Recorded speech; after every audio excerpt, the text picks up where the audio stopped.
Go. Hello, my name is Katy Manning, and welcome to Geeks Audioheads, and have a lovely day, chucks. Hey! Hey!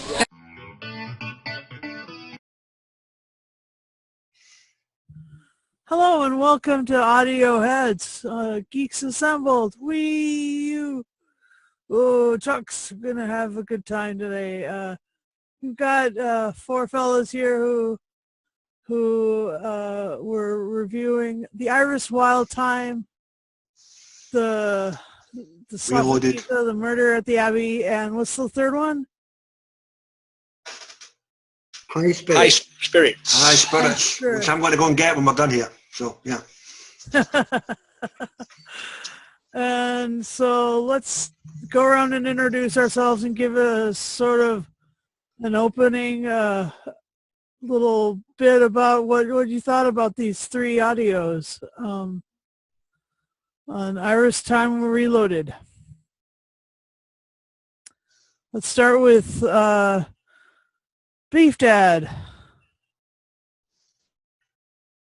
Good evening. I am the remains of Beef Dad. Yeah, three stories. Murder at the Abbey, basically a little, should we say, Miss Marple outing for Iris. It is lovely. It's a magic little piece. As a big fan of Agatha Christie and sort of Hercule Poirot and as I say, Miss Marple, I just love the bones of this. Then the Slots of Giza set in a sort of casino, intergalactic, like an intergalactic Las Vegas.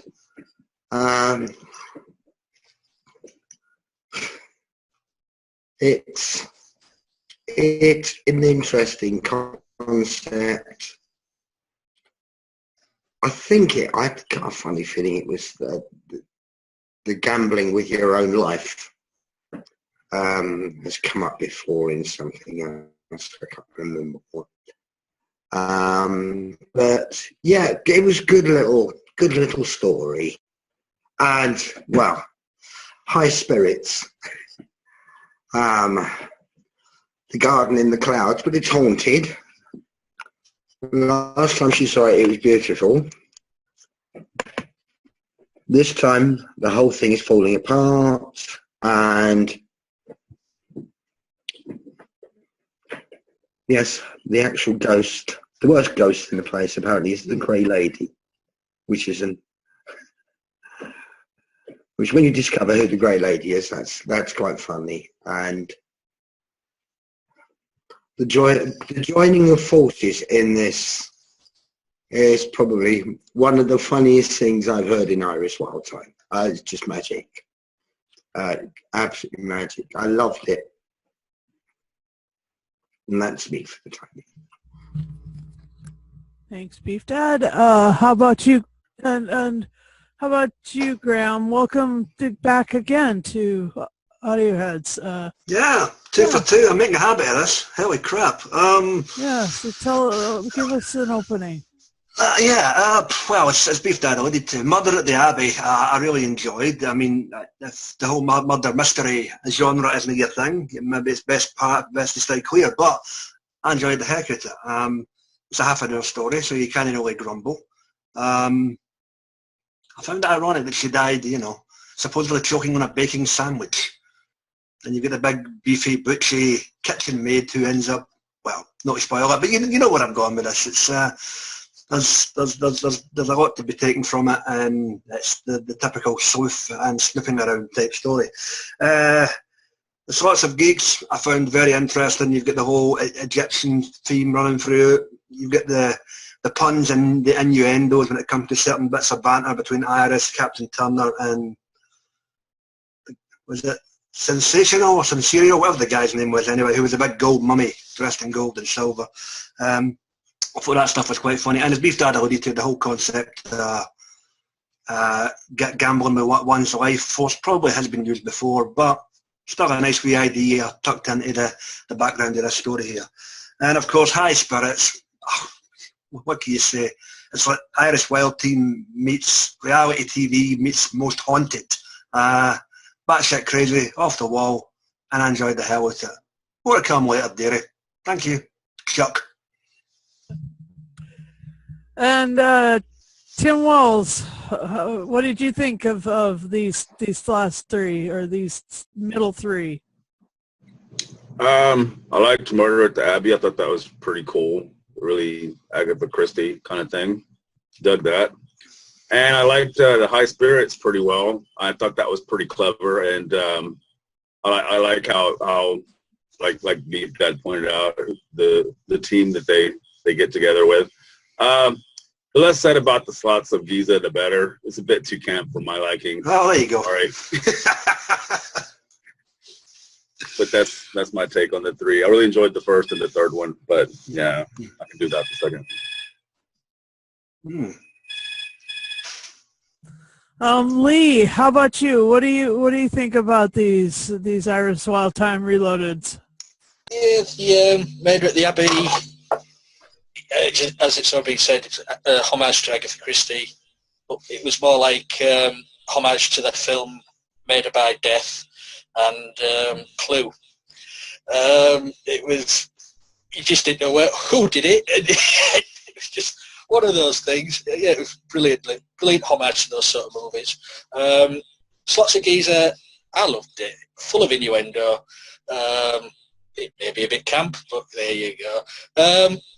And High Spirits, Graham took the words out of my mouth when he said it was a cross between Irish Wildthyme and Most Haunted. You know, it's I was going to say that, yeah. But I enjoyed all three.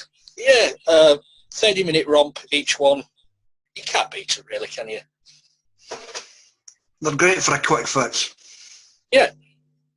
Yeah, I'm really loving these. The shorter ones, they're not exactly like it doesn't exactly form an entire story arc. So I mean, it's not like one of the shorter Doctor Who audios, except for like it's just her grand story arc. But I really love her attitude, and I love how perceptive she is, and she's really fun to listen to, and so yeah, I enjoyed High Spirits, and I enjoyed Slots of Giza, and let's see, the Murder at the Abbey was pretty cool. So yeah, let's talk about like what you maybe didn't like about it, whether or not there was anything. Anybody? No, just, you can't really. I mean, the acting was brilliant. I mean, Katy Manning's on top form every time. Oh, she's batshit crazy. Yeah, the supporting cast, can't fault them. And also the partnership between her and the captain, it just gets better every episode.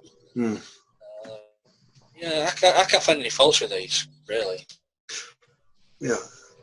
I mean, just on the Slots of Giza, I get Tim's point with the whole the campy edge when it comes to the story, but I just found myself busting my gut at some of the innuendo on it, especially the bit at the end where the captain's placed back in the bathtub when he's a kid, and within 2 sentences of a conversation, he's back to his fault. Oh right, really? Oh, there you go. Yeah. His voice broke. Or as we call it up here in Glasgow, his ball dropped. Yes. There we go. Well, there you go. That's our good, clean, harmless fun. 1960s Batman was camp, so was that. Who gives it? Innuendo. In whose window? A rumour and innuendo, yeah. Poor Mabel, though, I've got to say. Poor Mabel. Just saying. Just throw it out there, you know. Yeah. Oh, I know. One bite of a sandwich and she's gone.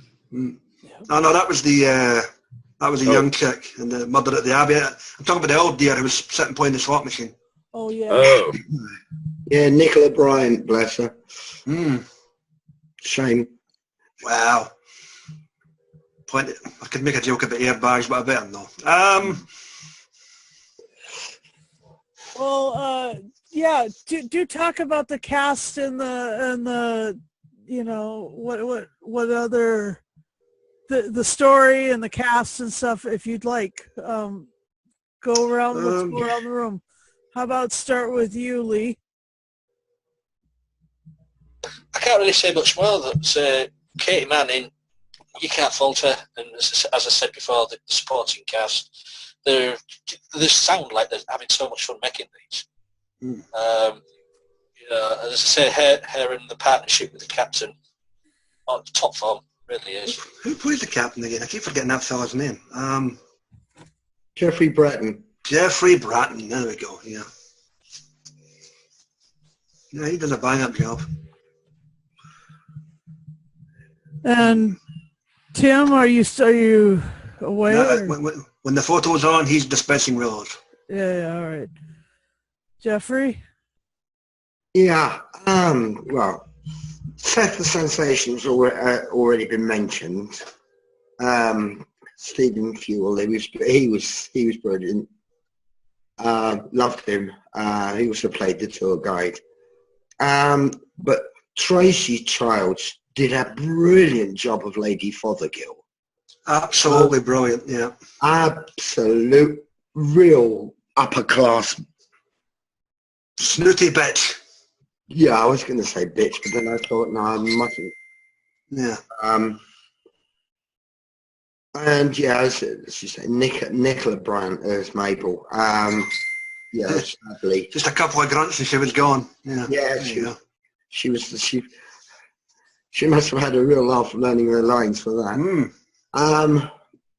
But yeah, it's Katy is just, well, she's just mental. Bless her. Bonkers. Yeah. God. And Ian Hallard playing the inspector in Murder at the Abbey. That was just so funny.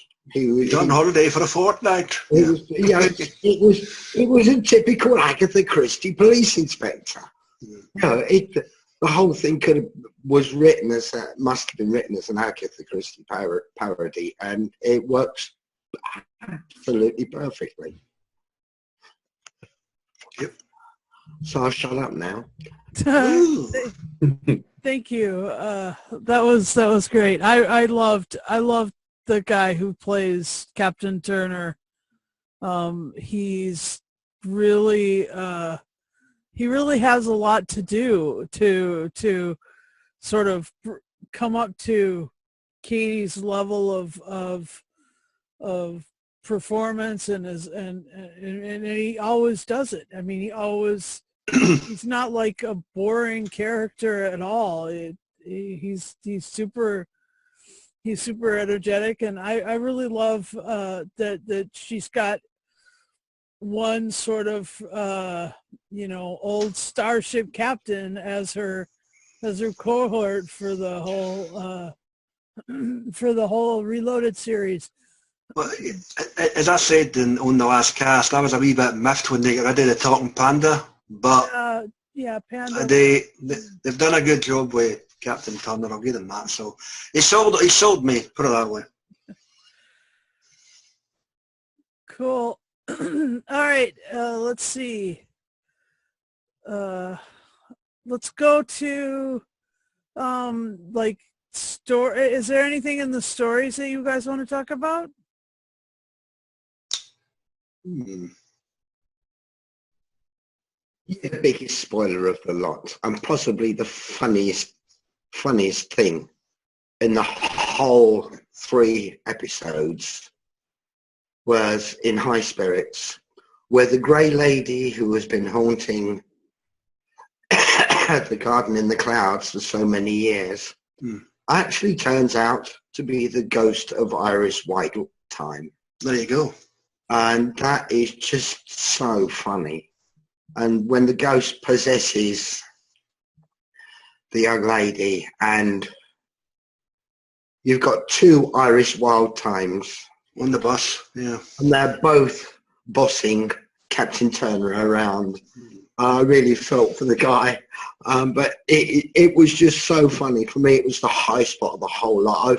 When I found out that Irish Wildthyme was the Grey Lady, rather than thinking, oh my God, she's dead, what's going to happen? I just roared with laughter because I thought to myself, oh God, here's a ghost that you're going to have to watch. And it was just brilliant.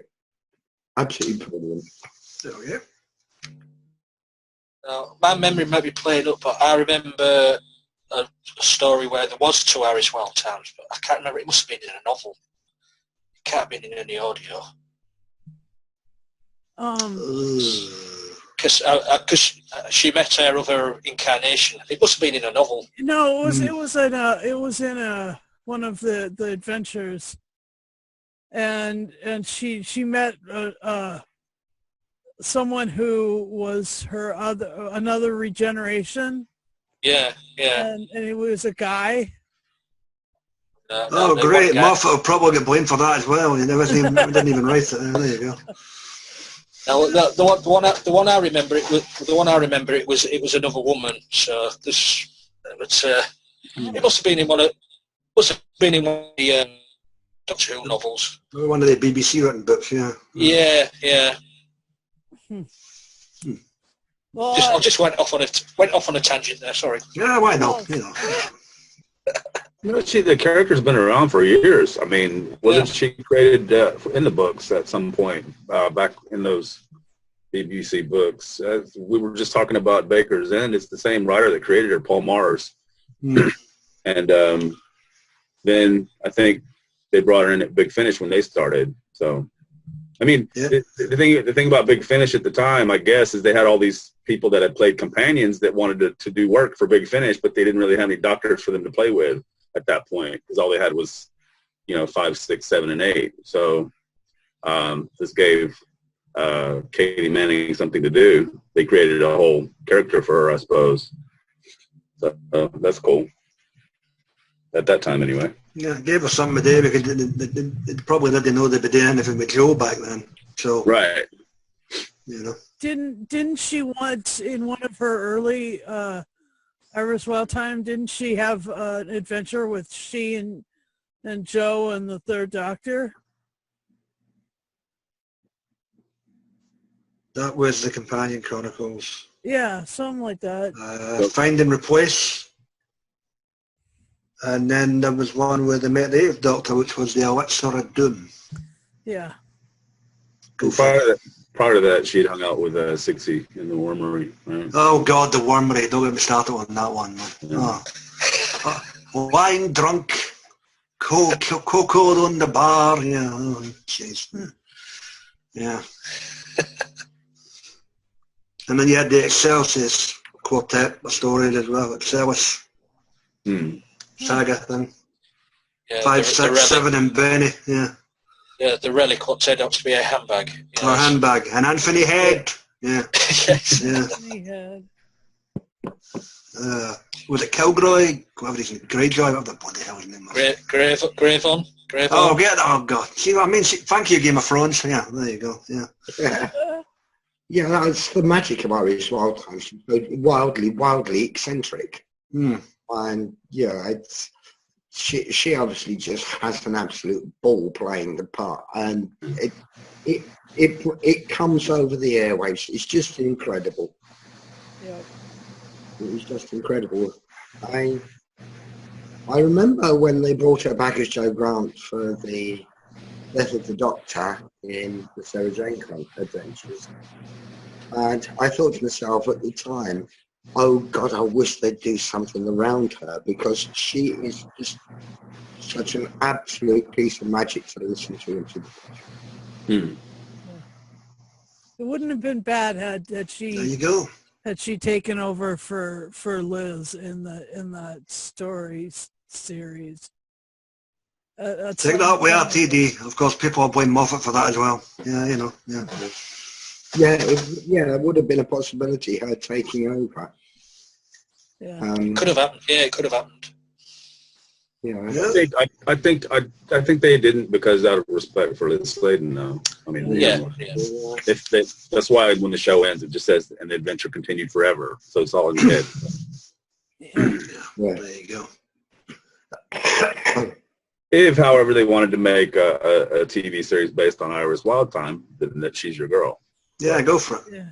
Yeah, and the story continues forever. Meanwhile, Santiago's off being Iron Fist. Mm. So, yeah. That would be wonderful. Yeah. All right, Tim, how about a rating for these three? Individually or all together? 9.59. Okay. There you go. Beef And you Dad. can guess which one the 5 is. Yes, that's me. How about In rating? your own time, dearie. Your turn. Yeah. I'm gonna rate all three of them all at once Ooh, because I do things like that. He's a rebel. yeah. I'll give it a 9.5 because I was thoroughly entertained the whole way through all three of them. Never got bored and just loved it all to bits. There you go. Yeah. Graham, how about you? Ooh. Let's see. All together. Murder at the Abbey. Muddy. Bloody hell. Sorry. I need a drink. Murder at the Abbey. I'll give an 8. Slots of Giza. I'll give a 7. And what the hell? High Spirits. I got a laugh at it. 2 batshit crazy ads, wild times. I'll give an 8.5. Thank you. How about you, Lee? 999. Nice. Somebody German in here? No. 9. Yeah. Let's see. I'm gonna rate Slots of Giza a 10. No, somebody Murder likes at their the camp. Abbey a 9.